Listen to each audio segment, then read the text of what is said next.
The forest stretched endlessly, an emerald sea of trees that seemed to whisper ancient secrets to anyone who cared to listen. Dr. Ethan Carter had long since learned to appreciate its quiet majesty. As a biologist, he had spent years studying ecosystems and flora, but this remote research facility nestled deep in the wilderness offered him more than scientific inspiration. It offered solitude. His latest project involved cataloging rare species of moss and fungi, a pursuit he relished. Each day, Ethan ventured into the forest, collecting samples, observing wildlife, and reveling in the freedom from humanity's noise. That was, until the night he heard the crash. It was late, the moon casting a silvery glow over the treetops.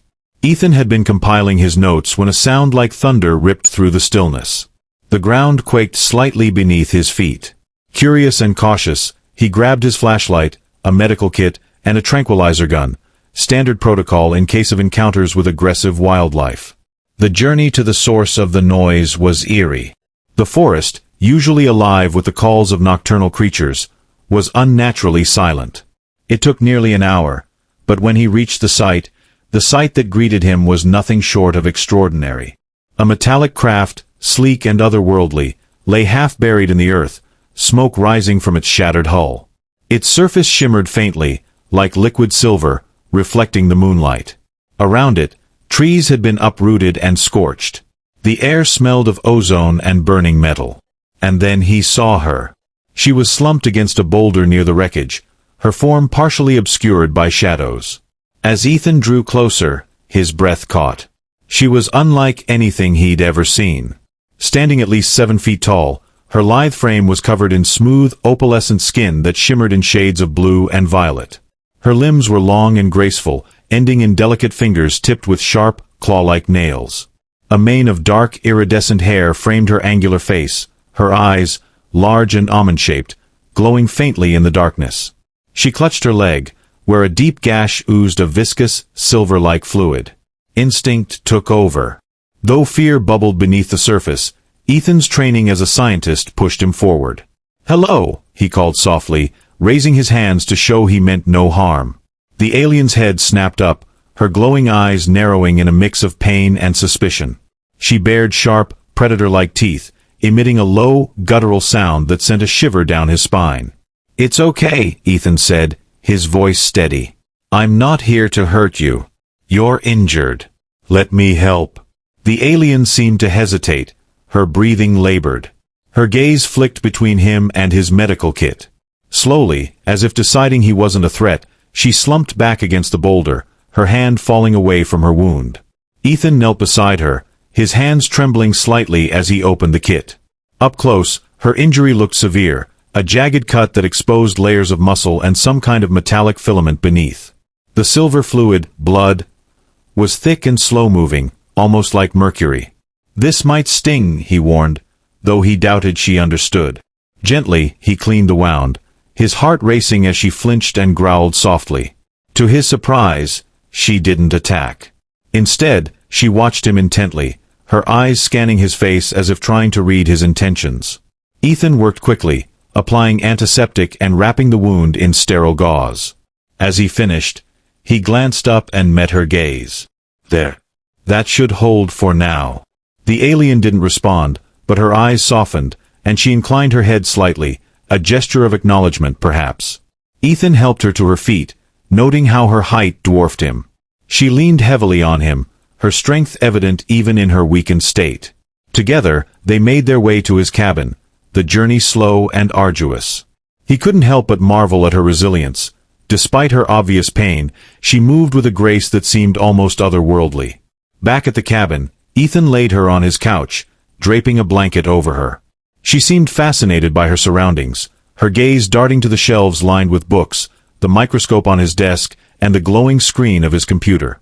He offered her water, which she sniffed cautiously before taking a tentative sip. Over the next few days, Ethan did his best to care for her. The alien remained wary but cooperative, her sharp eyes following his every move. He learned that she was an omnivorous predator, her diet supplemented by small animals and the occasional fruit he offered.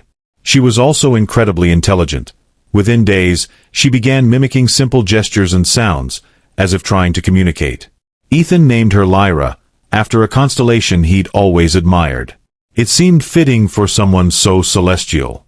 As her strength returned, Lyra began exploring the cabin, her curiosity boundless. She examined his equipment with keen interest, occasionally pointing to objects and making soft, melodic sounds that Ethan interpreted as questions. In turn, she revealed glimpses of her world. One evening, she gestured for Ethan to bring her a notebook. Using his pen, she sketched intricate designs, symbols and star charts that spoke of a civilization far beyond Earth's understanding. Ethan was awestruck, but he also sensed a deep sadness in her.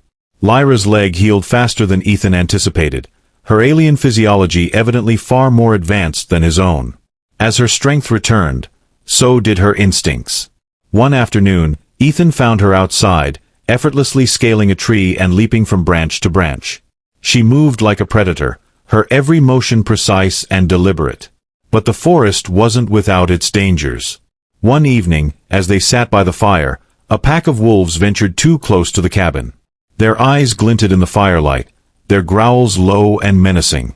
Before Ethan could react, Lyra sprang to her feet, her claws extending as she let out a feral snarl. The wolves hesitated, then retreated into the shadows, clearly intimidated by her presence. As the days turned to weeks, a bond formed between Ethan and Lyra. Despite their differences, they shared moments of quiet understanding, whether through shared meals, stargazing, or simply sitting in companionable silence. Ethan found himself marveling not only at her strength and intelligence but also at her vulnerability. She was a hunter, yes, but also a survivor, far from home and alone in a strange world. One night, as they watched the stars, Lyra pointed to a cluster of lights and let out a series of melodic tones.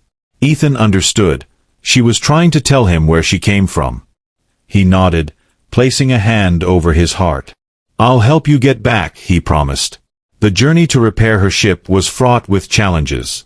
The wreckage was severely damaged, and Lyra's technology was far beyond Ethan's comprehension. But together, they worked tirelessly, scavenging parts and improvising solutions. Lyra's patience and ingenuity astounded Ethan, while his resourcefulness and determination seemed to earn her respect. Finally, the day came when the ship was ready. As they stood before the sleek, repaired vessel, Ethan felt a pang of sadness. He knew this moment would come, but he hadn't expected it to hurt so much. Lyra turned to him, her glowing eyes filled with an emotion he couldn't quite name. She placed a hand on his chest, her touch warm and steady. Then, she leaned down and pressed her forehead to his, a gesture that felt deeply significant. Ethan closed his eyes, a lump forming in his throat. When she stepped onto the ship, Ethan watched as the hatch sealed and the craft hummed to life. It rose slowly, hovering above the ground before shooting into the sky, a streak of light that disappeared among the stars. For a long time, Ethan stood there, staring at the spot where the ship had vanished. The forest was quiet once more, the world seemingly unchanged. But Ethan knew better. Somewhere out there, among the stars, was a being who had touched his life in ways he could never fully explain.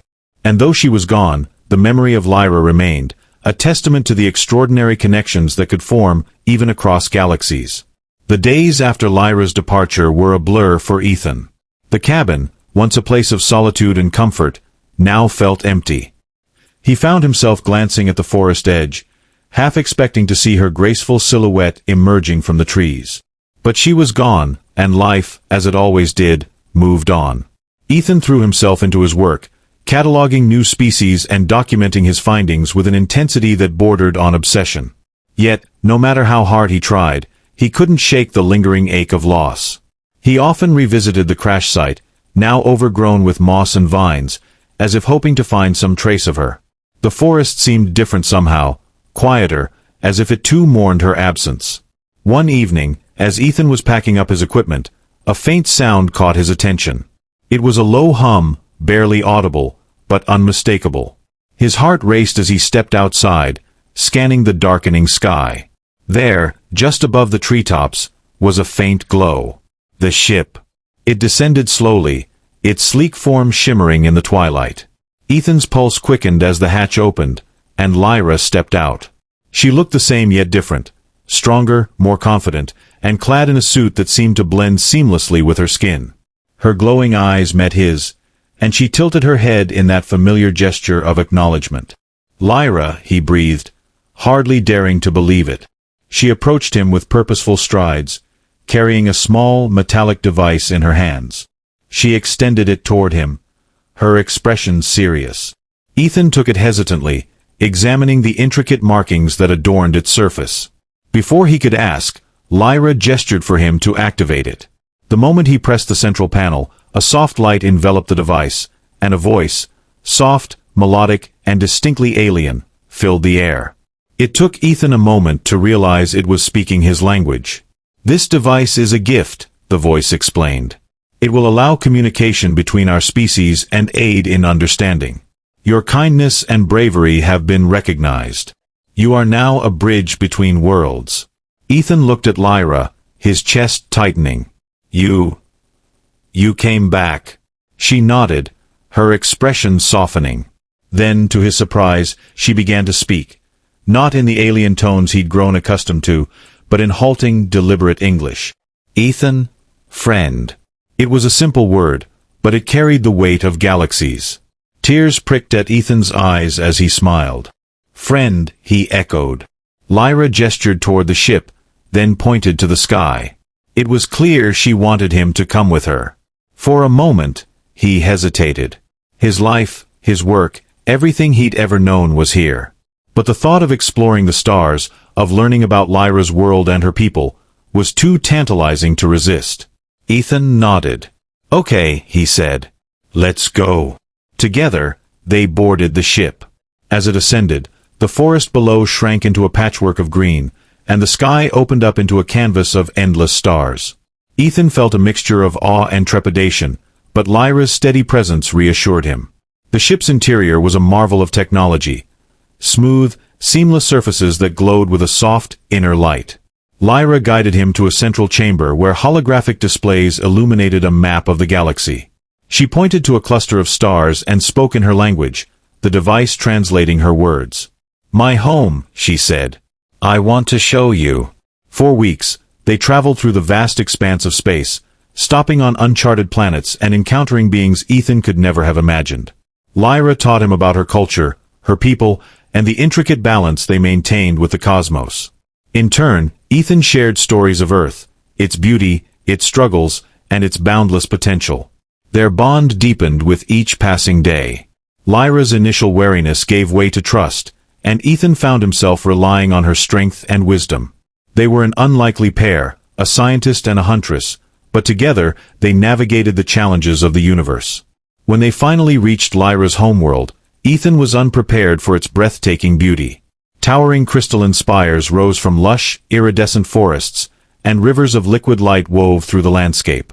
The air was filled with a symphony of sounds, soft, melodic tones that seemed to resonate with the very fabric of the planet. Lyra's people greeted them with curiosity and cautious acceptance.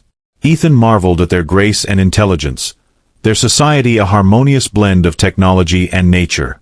He became a student once more, eager to learn and share his knowledge in return.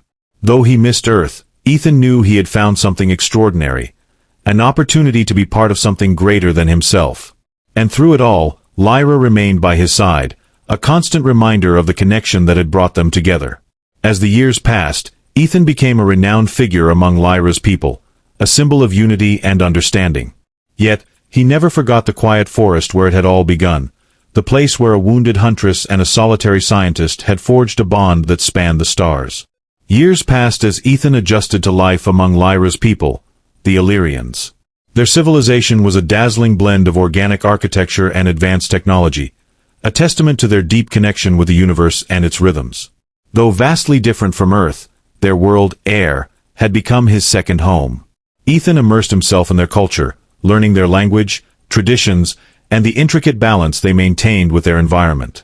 Despite their initial skepticism, the Illyrians came to admire Ethan's curiosity and ingenuity. They appreciated his scientific approach, which often complemented their own intuitive understanding of the natural world. He became a vital link between Earth and Aeyr, documenting his experiences and sharing his knowledge with both worlds. His work, aided by the translation device Lyra had gifted him, paved the way for future cooperation between their species. One day, as Ethan was observing a bioluminescent grove, a forest of trees that glowed softly in the moonlight, Lyra approached him. Her movements were as fluid and deliberate as ever, but there was an urgency in her step. She carried a holographic tablet displaying a swirling mass of colors and patterns. "Ethan," she said, her voice clear and precise now after years of practice. "Trouble." Ethan frowned, setting aside his equipment. "What kind of trouble?" She tapped the tablet, and an image of a dark, jagged ship appeared.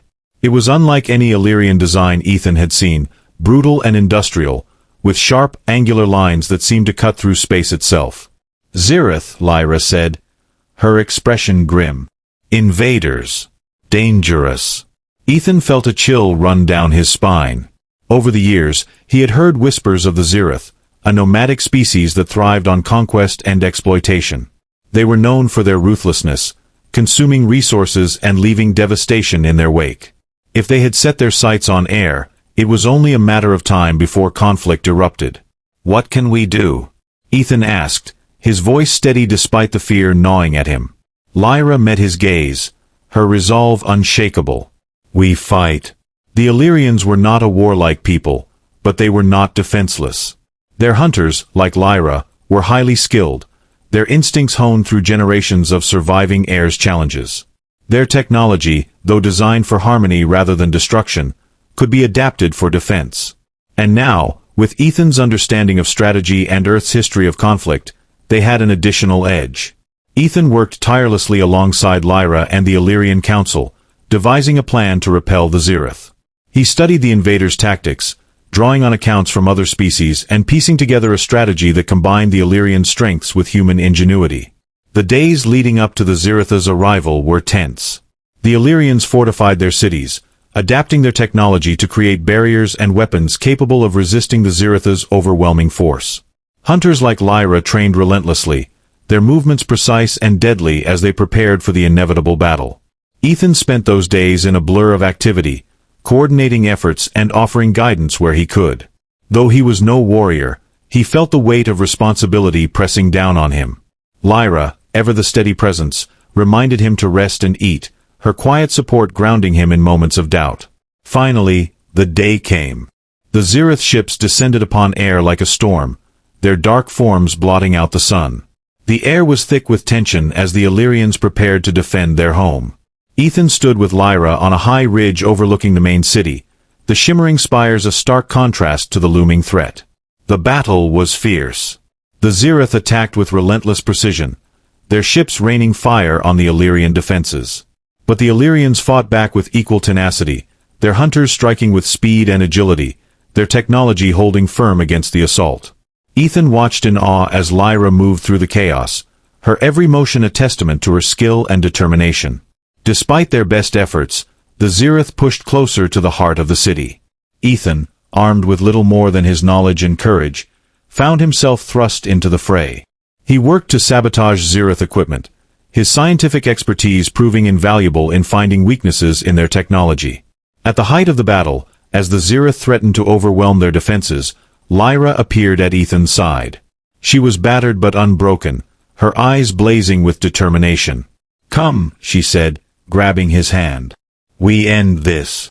Together, they infiltrated the Zereth command ship, their combined strengths a formidable force. Ethan's understanding of systems and Lyra's unparalleled combat skills allowed them to navigate the ship's labyrinthine corridors, dismantling its core systems one by one. In the end, it was a coordinated effort between Ethan, Lyra, and the Illyrian forces that turned the tide. The Zereth, realizing their losses, retreated, their ships vanishing into the void. The aftermath was bittersweet. Aeyr had been scarred, its people shaken by the violence, but they had emerged victorious.